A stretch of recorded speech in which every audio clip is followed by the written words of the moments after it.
నమస్కారం. అదృష్టం కార్యక్రమానికి స్వాగతం. ఈ రోజు అదృష్టం కార్యక్రమంలో భాగంగా వాస్తురీత్యా పుట్టలు కూడా దేవాలయాలైన చీమలు పెట్టిన పుట్టలు పాములకు ఇరువైనట్లు అనేటువంటి ఈ నానుడి ఉంటుంది. అయితే ఈ చీమలు చెదలు పెట్టేటువంటి పుట్టలకి సంబంధించి వాస్తుపరంగా అవి చేసేటువంటి నిర్మాణానికి సంబంధించి అవి ఉన్నటువంటి ప్లేసుల్లో మనం నిర్వహించేటువంటి పూజా కార్యక్రమాలకి సంబంధించిన మరిన్ని వివరాలు తెలియజేయడానికి మనతో పాటు ఉన్నారు ప్రముఖ జ్యోతిష్యులు వీరాపురం సుబ్రహ్మణ్య స్వామి గారు. నమస్కారం అండి గురువుగారు. శుభాశీస్సులండి. గురువుగారు, మనం చూసినట్లయితే హిందూ సాంప్రదాయంలో ఆ పుట్టలకు పాలు పోయడం అనేది ఒక పెద్ద పండుగగా మనం చేసుకుంటూ ఉంటాము. చాలా మంది సెంటిమెంట్ గా భావిస్తూ ఉంటారు. నాగుల చవితి, నాగుల పంచమి అనేటువంటి పూజలు కూడా మనం నిర్వహించుకుంటూ ఉంటాం. అయితే అసలు ఈ పుట్టకి వాస్తుకి ఉన్నటువంటి సంబంధం ఏంటి? నిజంగా కూడా పుట్టలు అనేవి దేవాలయాలేనా? చాలా మంచి విషయాలు అడిగారండి. ఎందుకంటే ఇవి చాలా మందికి తెలియని విషయము, ఒకవేళ అర్థం కాని విషయం కూడా. దాన్ని మనము అర్థమయ్యేలాగా తెలియచేద్దాం. మన సనాతనమైనటువంటి భారతదేశంలో హిందూ సంప్రదాయ ప్రకారంగా మనము పుట్టను పుట్టని పూజిస్తాం. మనం ఆ పూజను అందుకోవడానికి కూడా ఆ పుట్ట నిర్మాణం యొక్క రహస్యం చాలా సనాతనమైనది, ఒక మహా అద్భుతమైనది. ఒక మాటలో చెప్పాలంటే మయ నిర్మాణానికంటే అత్యద్భుతమైనటువంటి వాస్తు నిర్మాణమే పుట్ట యొక్క రహస్యం. మీరు అన్నట్టుగా ఈ రోజుల్లో మనుషులు నిర్మించుకునేటువంటి గృహాలకి లేదా కంపెనీలకి లేదా అపార్ట్మెంట్లకు కానీ ఇటువంటి రకరకాలైన వాటికి పట్టించుకోవడం లేదు. ఎక్కువ శాతం పట్టించుకోవడం లేదంటే వాస్తు ప్రకారంగా అందులో పూర్తిగా డెప్త్గా వాస్తు అంటే ఏమిటి, వాస్తు ప్రకారంగానే మనం నిర్మాణం చేయాలనా, లేదు మనకిష్టం వచ్చినట్టు నిర్మాణం చేసుకోవచ్చా అనేవి అందరికీ సందేహాలతో కూడుకొని ఉన్నాయి. లేదా ఒకవేళ నిర్మాణం చేసినా పైనంటే పై భాగాలలో ఏ దశలో ఏముండాలి అన్నది మాత్రం చూసుకుంటున్నారు.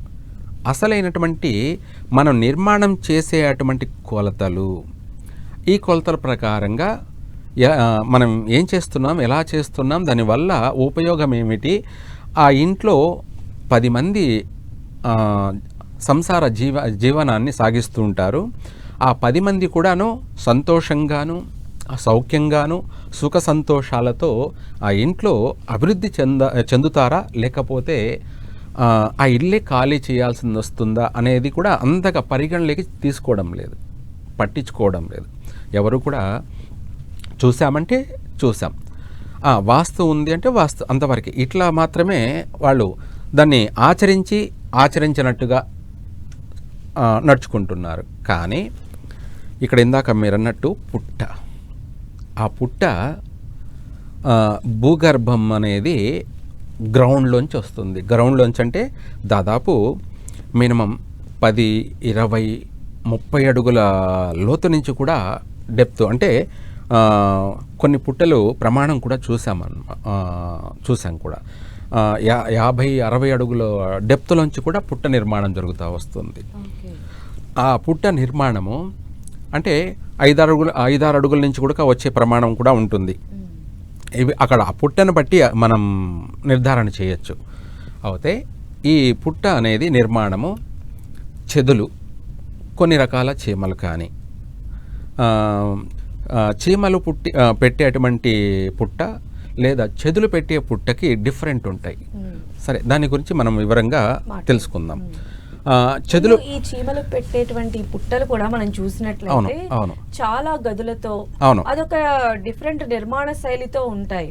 అసలు మొత్తం ఎన్ని గదులు నిర్మిస్తాయి అంటే ఒక్కొక్క పుట్ట ఒక్కొక్క సైజులో కూడా అవి నిర్మిస్తూ ఉంటాయి కదా. దీనిపైన కూడా వాస్తు రిలేటెడ్ గా ఉంటాయా? ఇక్కడ చీమల్లో కూడా అన్ని రకాల చీమలు పెట్టలేవు పుట్టని. అందులో కొన్ని రకాల చీమలు మాత్రమే ఉన్నవి. అవి పుట్ట నిర్మాణం చేస్తాయి. అయితే ఇక్కడ మనకు చెదులు పెట్టేటువంటి నిర్మాణమైనటువంటిది చాలా దృఢమైనది, చాలా గట్టితనంతో కూడుకొనున్నది, చాలా అతి డెప్త్ అంటే ఒక భయంకరమైన డెప్త్ అనేది కూడా అనొచ్చు. ఎన్నో అడుగుల ప్రమాణం నుంచి తీసుకొని వస్తుంది. చెదులు పెట్టే నిర్మాణం. దాదాపు 30, 20, 60, 50, 80 అడుగుల లోతు నుంచి కూడా తీసుకొస్తుంది. అయితే అది వాస్తు ప్రకారంగా కింద నుంచే గదుల నిర్మాణం మాదిరిగా, అలాగే ద్వారాలు అంటాం కదా మన ఇంటికి ద్వారాలు ఎలాగో, ఆ ద్వారాలు అనేది మనకు హోల్స్ లాగా ఇవన్నీ కూడా ద్వారాలే. ఆ ద్వారాలు కూడా ఎన్ని ఉండాలో అన్నీ అది నిర్మాణం చేసుకొని వస్తుంది. కింద గదులుగాను, అనేక భాగాలుగాను, అనేక రూపాలుగాను, అనేక ఆకారాలు. ఏమిటి? ఆ పుట్ట నిర్మాణం కూడా ఆకారం ఉంటుందన్నమాట. ఆకారం అంటే ఏంటంటే చుట్టూ సైడ్ అంతా డౌన్ ఉంటుంది, మధ్యలో మాత్రం పైకి వచ్చేస్తుంది. అందులో కూడా చుట్టుపక్కల 8 భాగాలు, 8 దిక్కుల్లో కూడా ఏ పక్క హైట్ ఉండాలి, ఏ పక్క డౌన్ ఉండాలి, ఎటు సైడు మిడిల్ మధ్య రకంగా ఉండాలి అనే ఆ కోపులు అంటారు. కోపులు అంటే వచ్చినటువంటి ఇవి ఆకారాలు. అవి మనము తూర్పు నుంచి నైరుతి భాగంలో చూసుకుంటే కూడా హైట్ ఉంటుంది, కానీ మధ్యలోది మాత్రం ఇంకా హైట్ ఉంటుంది. మనము గుడికి 4 పక్కల ప్రహరీ నిర్మాణం చేసిన, అలాగే మధ్యలో దేవాలయం అంటే గర్భాలయం ఒక హైట్ ఉంటుంది కదా, అదేవిధంగా గుడి ఆకారం ఎలా ఉంటుందో పుట్ట ఆకారం కూడా అలాగే నిర్మాణం చేసుకొని వస్తాయి. రెండోది, ఆ పుట్టని మనము చేత్తో తీయాలంటే కూడా రాదు. చేత్తో మనం దాన్ని కూల్చేయాలంటే చేత్తో కూల్చలేము, చాలా స్ట్రాంగ్గా ఉంటుంది. మరి ఇప్పుడు చూడండి, సిమెంట్ అని చెప్పేసి, కంకర్ అని చెప్పేసి, ఇసుక అని చెప్పేసి, రకరకాలైనటువంటి వాటి కెమికల్ని మనము ఉపయోగించి నిర్మాణం చేస్తూ ఉంటే అవి మళ్ళీ పడిపోతుంటాయి. అప్పుడప్పుడు పెచ్చులు ఊడిపోయి పడిపోతుంటాయి కొన్నేళ్ళు గడిచిన తర్వాత. మనము క్రియేట్ చేసుకున్నట్టు అటువంటి దానికే గ్యారెంటీ లేదు. కానీ ఒట్టి మట్టితో ఆ నిర్మాణం చేసుకొని వచ్చిన వాటిల్లో మనము ఒక కర్రు తీసుకొని కొట్టినా కూడా పూర్తిగా రాదు. మనము ఆ గడ్డపర లాంటిది ఒక కర్రు తీసుకొని ఆ పుట్టను తవ్వాలన్నా కూడా వెంటనే టక్కని ఊడి రాదు, బ్రేక్ కాదు. స్ట్రాంగ్గా కొడితేనే, పెద్ద గడ్డపార తీసుకొని కొడితేనే అప్పుడు అది ఏదన్నా బ్రేక్ అవుతుంది, అంటే పెచ్చులుగా ఊడుస్తుంది. అంటే అంత గట్టిగా నిర్మాణం చేసుకొని వచ్చింది. అది వాస్తురీత్యానే కాకుండా మయా ఇంజనీర్ అన్నాను ఇందాక. ఏమిటి మయా ఇంజనీర్ అంటే? అది తరతరాలు ఉండిపోతుంది. ఆ పుట్ట తరతరాలు ఉండిపోతుంది. వర్షం పడినా కరగదు. కొన్ని పుట్టలు కరిగిపోతాయి. చీమలు పెట్టేటువంటి పుట్టలు కరిగిపోయే అవకాశం ఉంది కొన్నాళ్ళకి. అయితే పూర్తిగా కాదు, కానీ పెరగడము, బాగా వర్షం పడినప్పుడు కరిగి మళ్ళీ కారిపోవడం సైడ్కి, మళ్ళీ అవి పెట్టుకురావడం, ఇలా జరుగుతుంటుంది. కానీ చెదలు పెట్టినటువంటి పుట్ట నువ్వు ఎంతటి వర్షం పడ్డా, ఎంతటి పెనుగాలి వీచినా, ఎటువంటి వడగండ్ల వాన పడ్డా కూడా కొంచెం కూడా ఆ పుట్ట బ్రేక్ కాదు, అంటే చెదరదు. అంత స్ట్రాంగ్గా దాన్ని మయా ఇంజనీర్ అంటారు. ఏమంటారు? మనుషులకి ఒక దిక్చూచి ఆ పుట్ట చెప్పాలంటే. ఇవే కాదు, చాలా ఆధారాలు ఉన్నాయి. మనిషి కూడా కనుగొనడానికి కారణం ఏమిటంటే, మనం గృహ నిర్మాణం చేసుకోవడానికి కానీ, లేదా మన దేవాలయ నిర్మాణం చేసుకోవడానికి కానీ మనకు ఒక సాక్షి, ఒక దిక్చూచి పుట్టే. పుట్టను ఆధారంగా తీసుకొని ఇంటి నిర్మాణాలు చేపట్టారు. పుట్టను ఆధారంగా తీసుకొని దేవాలయాలని నిర్మాణం చేశారు. అయితే ఈ పుట్టల్లో కూడా మనకు ఈ దిక్కులు, ఆగ్నేయంలో అన్నీ ఉన్నాయి, ఈశాన్యంలో ఇది ఉండాలి, ఇలాంటివన్నీ ఉంటాయి. అవును, అన్నీ. అది మీరు అంటే పుట్టను పైన మాత్రమే చూస్తున్నారు. పుట్ట లోపల డెప్త్గా చూస్తే కూడా మనకి ఇవన్నీ ప్రతిదీ కనపడతాయి అన్నమాట. దాని యొక్క రహస్యం అనేది చాలా విశిష్టమైనటువంటిది. దాన్నే ఇందాక మనం మయా ఇంజనీరింగ్ వాస్తు అని, ఇంజనీర్ అని ఎందుకు అంటున్నామంటే ఇంగ్లీష్లో ఇంజనీర్, అది తెలుగులో ఓన్లీ మయ వాస్తు, తెలుగులో మయ వాస్తు అంటే మయ నిర్మాణం అంటారు. అత్యంత స్ట్రాంగ్ అయింది, అత్యంత బలమైనది, అత్యంత దృఢమైనది, ఒక మాటలో చెప్పాలంటే అత్యంత శక్తివంతమైనటువంటిది. శక్తివంతమైనది అంటే మనము ఆ పుట్టను చూస్తే పూజించాలి అనే ఒక స్వభావం మనలో కలుగుతుంది. ఎందుకంటే అందులో పాములు ఉంటాయి అనే చెప్పేసి కూడా పాములు ఉంటాయి. ఎలా అంటే చెదులు నిర్మాణం చేసి అవి ఎంత ద్వార ప్రవేశాలు ఉండాలి, ఎంత సైజులో ప్రమాణంలో ఉండాలి, అనేక రకరకాలుగా తూర్పు, అలాగే ఆగ్నేయము, దక్షిణము, నైరుతి, పడమర, వాయువ్యము, ఉత్తరము, ఈశాన్యము అనేక కోపులుగా దాన్ని నిర్మాణం చేసుకొని వచ్చి మధ్యలో మాత్రమే పైకి తీసుకొచ్చేసి ద్వారాలు కూడా మనం చూసుకున్నట్టయితే అంటే హోల్ అంటాం, అంటే బొక్కలు అంటాం అన్నమాట, పుట్టలో అటువంటి వాటిలో మనము పాలు పోస్తూ కూడా ఏదైనా మొక్కుబళ్ళు ప్రసాదాలు వదులుతూ పాలు పోయడానికి ఆ ద్వారాలు చాలా పెద్దవిగా ఉంటాయి. అందులో మనం పాలు పోస్తుంటాం కూడా. ఇవన్నీ కూడా పూజలు అందుకునేటువంటి నిర్మాణం జరిగిందంటే అర్థం చేసుకోండి. ఆ పుట్టను చూడగానే మనుషులకి ఒక తెలియనటువంటి స్పిరిచువల్, అదే హిందూ సంప్రదాయము, అదే సనాతనమైనటువంటిది. ఆ పుట్టను చూడగానే మనము చేతులెత్తి మొక్కాలనిపిస్తుంది. మనకు తెలియనటువంటి ఒక పాజిటివ్ వైబ్రేషన్ కలుగుతుంది. కొంతమందికి భయం కలుగుతుంది. ఎందుకు భయం కలుగుతుందంటే పాములు ఉంటాయేమో అని చెప్పేసి కొంతమందికి భయం కలుగుతుంది. కొంతమందికి భక్తి కలుగుతుంది. పుట్టను చూడగానే ఏదో తెలియనటువంటి ఆధ్యాత్మికమైనటువంటి ఆలోచన, వాళ్ళకు ఒక మంచి పాజిటివ్ ఆలోచన చూసి చూడగానే ఆ పుట్టకు ప్రదక్షిణ చేయాలనిపించడం, ఆ పుట్టకి చుట్టూ ప్రదక్షిణ చేస్తారు. ఆ పుట్టకి పసుపు, కుంకుమ, గంధము, పూలు, పండ్లు అన్నీ కూడా పెట్టి మొక్కి వాళ్ళ యొక్క మనోభావాలంటే వాళ్ళ మనసులో ఉన్నటువంటి కోరికలన్నీ కూడా ఆ పుట్ట దగ్గర వ్యక్తపరుచుకుంటూ మొక్కుబడులు అనే వాటిని తీర్చుకుంటూ అనేక విధాలుగా ప్రదక్షిణలు చేస్తూ వాళ్ళ యొక్క అభివృద్ధి కోసమై ఆ పుట్ట చుట్టూ చేసినటువంటి ఆ పాజిటివ్ ఎనర్జీ అనేది వీళ్ళకు కూడా వస్తుంది. అయితే గురువు గారు, జనరల్గా మనము ఈ పుట్టలన్నీ కూడా కాస్త జనసంచారం లేని చోట ఎక్కువగా చూస్తూ ఉంటాం. కొంచెం చెట్లు అలా నిర్మానుష్యంగా ఉన్నటువంటి ప్లేస్ లో. కాకపోతే ఇంట్లో కూడా కొంతమందికి ఈ పుట్ట అనేది వచ్చేస్తూ ఉంటుంది. వాస్తవం. సో ఎందుకు అలా జరుగుతుంది అంటారు? ఆ ఇంట్లో పుట్ట వస్తే అసలు ఏమవుతుంది? ఆ ఇంట్లో వాళ్ళకి ఎలాంటి పరిణామాలు ఎదురవుతాయి? ఇది చాలా మంచి విషయమే మీరు అడిగింది కూడా. ఎందుకంటే ఇప్పుడు జనసంచారం లేని ప్రాంతాలలో పుట్టలు బాగా అభివృద్ధి చెందుతాయి.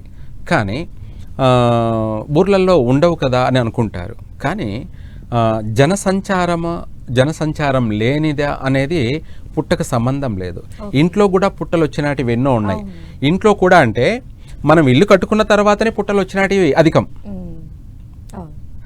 ఇక్కడ మనము మట్టితో కట్టుకున్న ఇళ్ళు ఉంటాయి కదండి, వాటిలో 100% చాలా ఇళ్లలో పుట్టలే వచ్చేస్తాయి. ఎందుకంటే మనము అదంతా మట్టే కాబట్టి. ఇప్పుడు మనం ఏం చేస్తున్నామంటే కాంక్రీటు, కంకరు, సిమెంట్, కెమికల్ అంతా వేసి కలిపి బాగా బెడ్ వేసి, కాలాలు వేసి, బీము వేసి, అన్ని రకాలుగా వేసి బందోబస్తుగా కడుతున్నాం కాబట్టి పుట్ట రావడానికి అంత అవకాశం లేదు. కానీ ఎక్కువగా జనసంచారం ఉన్నా సరే లేకపోయినా సరే పుట్ట నిర్మాణం అనేది జరిగే తీరుతూ ఉంటుంది. ఆ పుట్ట నిర్మాణం అనేది మనం ఇందాక చెప్పుకున్నట్టుగా వాస్తురీత్యా అద్భుతంగా నిర్మాణం చేసినటువంటి ఆ యొక్క చెదలు ఎంత తెలివిగా, ఎంత ముందు చూపు జాగ్రత్తతో, ఎంత అతి జాగ్రత్తతోనూ, ఎంత టెక్నాలజీ ప్రకారంగా ఆ భూగర్భంలోకి ఎన్ని ద్వారాలు ఉండాలో సంఖ్య ప్రకారంగానే ద్వారాలు ఏర్పాటు చేస్తాయి. అలాగే ఎటు సైడ్ ఎక్కువ ఉండాలి, పెరగాలి, ఎటు సైడు పెరగకూడదు అనేది ప్రామాణికంగానే ఆ పుట్ట నిర్మాణం చేస్తాయి. వాస్తురీత్యా బాగా పరిశోధించామంటే ఆ పుట్ట అద్భుతమైనటువంటి ఒక వాస్తు నిర్మాణము. అలాంటిది ఇప్పుడు ఇంట్లో ఉన్నటువంటి పుట్ట ఉన్నదనుకోండి, అవును. చాలా మంది ఏంటంటే ఆ ఇల్లు ఖాళీ చేసి వెళ్ళిపోవడము, అవును. ఎందుకంటే పాముల సంచారం అవును. ఉంటుందని భయపడుతూ ఉంటారు, లేదా దాన్ని ఒక దేవాలయంగా అవును. మార్చేసి అంటే ఇలాంటి పండుగలప్పుడు అందరూ వచ్చి దర్శించుకునే విధంగా చేస్తూ ఉంటారు అవును. కదా. సో దీన్ని ఎలా చూడాలండి? వాస్తవమే. పుట్టను అవాయిడ్ చేసేవాళ్ళు ఉంటారు. పుట్టను ఎక్కువ శాతం అవాయిడ్ చేయరు. ఎవరైనా సరే ఎక్కడైనా సరే ఇంట్లో పుట్టొచ్చిందనుకోండి, ఆ పుట్టను ఉన్న ఆ ప్రాంతం అంతా కూడా ఒక దేవాలయంగానే దేవాలయంగానే పరిగణించాలి. అక్కడ ఎటువంటి సంసార కార్యకలాపాలు జరపరాదు. గృహ నిర్మాణ అంటే మనం అక్కడ సంసారం ఉండడం వల్ల ఏమైందంటే అక్కడంతా ఎక్కువగా అపవిత్రత ఉంటుంది. అంటే మూత్ర విసర్జన, ఇవే కాకుండా సంసార జీవన సంబంధాలు అనేకమైనటువంటివి కూడా ఉంటాయి. కాబట్టి ఆ పుట్ట ఉన్న ప్రామాణికంగా చుట్టుపక్కల మినిమం అంటే ఇన్ని అడుగుల ప్రమాణం అని ఉంటుంది. ఆ అడుగుల ప్రమాణం ప్రకారంగా కూడా ఇల్లు నిర్మాణం చేయరాదు. ఒకవేళ మనం ఇంట్లోనే పుట్ట వచ్చినా ఆ ఇంటికి ఆ పుట్టను వదిలేసి మనం వెళ్ళాలి. అందులోనే సంసారం చేయకూడదు. ఒకవేళ చేసినా ఏమిటి అంటే నష్టాలే అధికంగా ఉంటాయి. నష్టాలే అంటే మనిషికి ఆర్థిక పరంగా పక్కన పెట్టేస్తే ఆరోగ్యపరంగా ఎక్కువగా ఇబ్బందులు వస్తాయి. ఇంట్లో పుట్టున్న వాళ్ళకి ఆర్థికంగా బాగుంటుందా బాగలేదా అంటే ఆర్థికంగా బాగుండే అవకాశం ఎక్కువ ఉంటుంది. కానీ ఆరోగ్యపరమైనటువంటి విషయాలలో మాత్రం చాలా నష్టాలు ఉంటాయి. ఇదే కాకుండా సంతాన వృద్ధి, వంశ అభివృద్ధి ఇవి నశించిపోయే అవకాశం ఉంది. అంటే వంశాభివృద్ధి, ఎందుకంటే పుట్ట ఉన్న చోటనే మనం సంసారం చేస్తుండడం వల్ల వాళ్లకు వంశము నశించే అవకాశం ఉంది. పుత్ర సంతానం లేకుండా పోవడం, ఒకవేళ పుట్టినా కూడా మళ్ళీ మధ్యలోనే వాళ్ళు మరణించడం, ఇటువంటివి అనేక నష్టాలు కలిగే అవకాశం ఉంది. ఆర్థిక పరంగా అంటావా, కొంతమంది బాగున్నారు, కొంతమంది బాగలేరు. అంటే అది వాళ్ళ యొక్క వ్యక్తిగత జాతక పరిశీలన అనుకోవాలి. కానీ పుట్ట ఉన్న చోట ఆ ఇంట్లో సంసారం ఉండకూడదు. ఒకవేళ ఉన్నట్టయితే వాటిని మనము దేవాలయంగా పరిగణలోకి తీసుకొని పూజించడం అనేది శుభప్రదం, మనకందరికీ కూడా శుభప్రదమైనటువంటిది. ఆ పుట్టని మనం ఎప్పుడైతే పూజిస్తామో మనకు రెండు విధాల కూడా భూదేవిని పూజించినట్టు. ముందు ప్రమాణికం భూదేవిని ప్రధానంగా. రెండోది ఆ భూమి మీద పుట్టినటువంటి వాడు భూపుత్రుడు కాబట్టి కుమారస్వామి. రెండవది మనము కుమారస్వామి అంటే సర్పదేవతలకు అందరికీ కూడా అధిపతి కాబట్టి మనము ఆయనను కూడా అక్కడ పూజిస్తున్నాం. ఆ పుట్టను పూజించడం వల్ల మనకు కలిగే లాభాలు ఏమిటి అంటే, మొదటిగా మనం వంశము అభివృద్ధి చెందడానికి ఉపయోగపడుతుంది ఆ పుట్టను పూజించడం వల్ల. వంశాభివృద్ధి అంటే పుత్ర సంతాన ప్రాప్తి, అలాగే పుత్రికా సంతాన ప్రాప్తి అధికంగా కలిగే అవకాశం ఉంటుంది.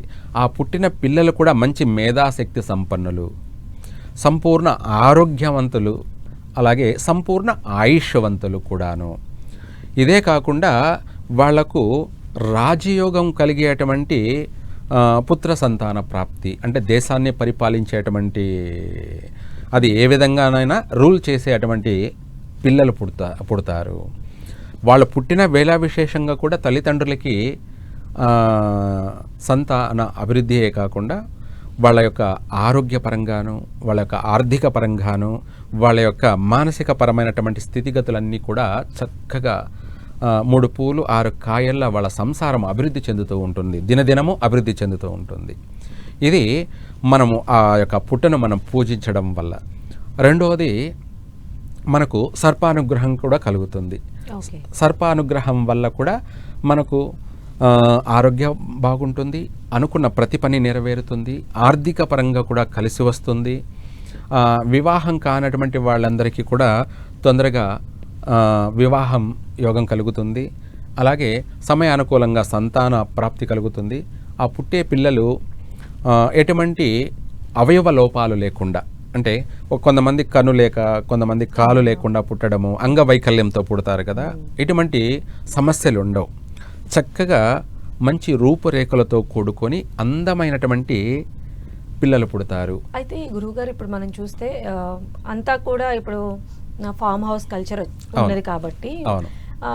ఎకరాలు ల్యాండ్స్ కొనటం అనేది సహజంగా మనం చూస్తూ అవును. ఉంటాం. సో ఒకవేళ వాళ్ళు కొన్నప్పుడు అక్కడ ఎలాంటి పుట్ట లేకపోయినా, అవును. లేకపోతే వాళ్ళు కొన్న ల్యాండ్ లో ఒక పుట్ట అనేది ఉన్న తర్వాత వాళ్ళు కన్స్ట్రక్షన్ చేసుకునేటప్పుడు అవును. అసలు దాన్ని తొలగించొచ్చా, తొలగించకూడదా, దాన్ని ఉంచే వీళ్ళు ఇలాంటివి అసలు చేయొచ్చా, అసలు అలాంటి స్థలాన్ని కొనుక్కోవచ్చా? మీరు అన్నమాట చాలా మంచి విషయమే. పుట్టను మనం కొనేటప్పుడు పుట్టలేదు ఒకటి, మనం కొన్న తర్వాత పుట్ట వచ్చింది అనుకుందాం, అప్పుడు మనం దాని గురించి భయపడాల్సిన అవసరం లేదు. అలాగనేసి ఆ పుట్టను తొలగించరాదు. ఎవరైనా సరే, అది ఇంట్లో అయినా సరే, లేదు మన పొలాల్లో అయినా సరే, ఆ పుట్టను తొలగించినట్టయితే వాళ్ళ వంశ వినాశనమే జరుగుతుంది. ఇది 100% వంశ వినాశనం. ఒక విధంగా కాదు, అన్ని విధాల, సర్వ విధాల వాళ్ళ కుటుంబాలు, వాళ్ళ వంశాలే నాశనం అయిపోయే అవకాశం ఉంది. ఇది 100% ఏంటి అంటే ఏదో మనం కావాలని చెప్పడం కాదు, ఇవన్నీ మాకు ఎప్పటి నుంచో రీసెర్చ్ అన్నమాట. రీసెర్చ్ అంటే ఎక్కడెక్కడ ఏమేం జరుగుతుంది, ఎక్కడెక్కడ ఏమేమి జరుగుతుంది, ఏమేమి జరిగాయి, మన దాకా వచ్చినటువంటి విషయాలు ఏమిటి అని ఇవన్నీ మేము చిన్నప్పటి నుంచి కూడా చూసుకొని వచ్చినటువంటి విషయాలే. అలానే కొన్ని పుట్టలు ఈ పూజలకి నోచుకోవు కదా, అది కూడా వాస్తురీత్యా ఉన్నటువంటి దోషం వల్లనే అలా అవుతూ ఉంటాయి అనుకోవాలి. ఇందాక అదే చెప్పుకున్నాం మనం, ఇందాక మీరు అన్నట్టుగా మనం ఉన్న స్థలము తూర్పు తగ్గిపోయింది కాబట్టి అది నష్టాన్ని కలగచేసే అవకాశం ఉంటుంది. అందులో మనం ఎంత పంటలు వేసినా, ఎంత కష్టపడి శ్రమపడి డబ్బులు ఖర్చు పెట్టి మన శ్రమంతా కూడా వృధా అయిపోతుంది, ఎందుకంటే నష్టమే ఏర్పడుతుంది.